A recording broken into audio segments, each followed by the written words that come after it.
shabby raincoat and a flat cap. It was as if he wanted to look like a non-entity. He needed a woman, there was no doubt of that. Yet he never made a move. Sometimes she could scream with frustration. She sipped her drink and considered whether she ought to make the first move. What did she have to lose? Suppose he rejected her. Well, it would be humiliating. She got to her feet slowly, thinking, I'm just not the brazen type. It was bedtime.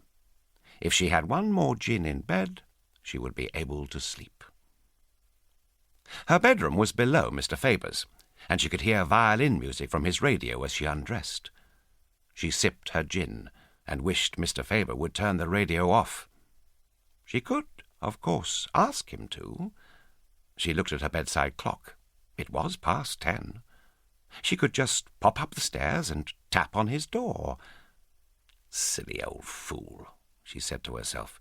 You're just making excuses to go up there. And then she wondered why she needed excuses. She was a mature adult, and it was her house. What the hell? She needed to feel someone strong and hairy on top of her, squeezing her breasts and panting in her ear.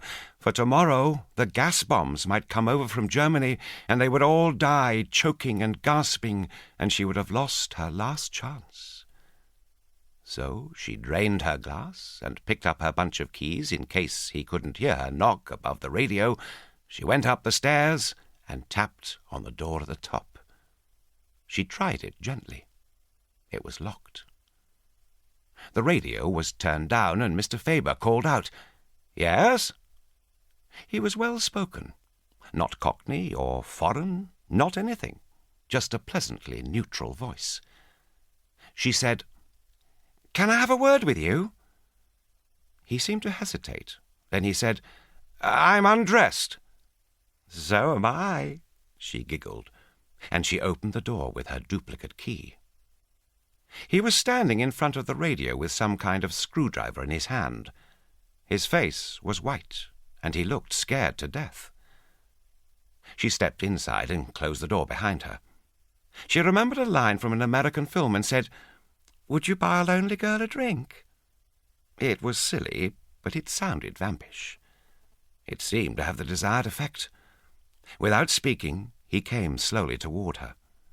She took a step forward, and then his arms went around her, and she closed her eyes and turned up her face, and he kissed her, and she moved slightly in his arms, and then there was a terrible, unbearable, sharp pain in her back, and she opened her mouth to scream. If she had waited another minute, he'd have had the radio transmitter back in its case, and the code books in the drawer, and there would have been no need for her to die. But before he could conceal the evidence, he had heard her key in the lock, and when she had opened the door, the stiletto had been in his hand. Because she moved, Faber missed her heart with the first jab of the weapon, and he had to thrust his fingers down her throat to stop her crying out. He brought the stiletto around in a slashing arc that ripped away most of her throat. He dragged her to the bed. He sat down at the table beside his radio. He looked at his notebook, found his place, and began tapping the key. It was a long message, and he'd been halfway through when he was interrupted.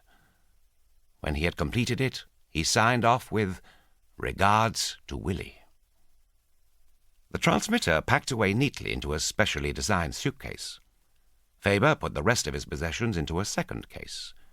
He took off his trousers and sponged the bloodstains, then washed himself all over. At last, he looked at the corpse. It was wartime. They were enemies. If he had not killed her, she would have caused his death. Nevertheless, his last task was distasteful.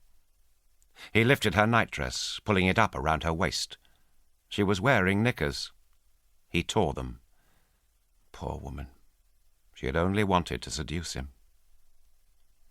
But he could not have got her out of the room without her seeing the transmitter, and the British propaganda had made these people alert for spies. He gripped the neckline of the nightdress and ripped it to the waist. The police doctor would soon discover that she had not been raped, but Faber did not think that.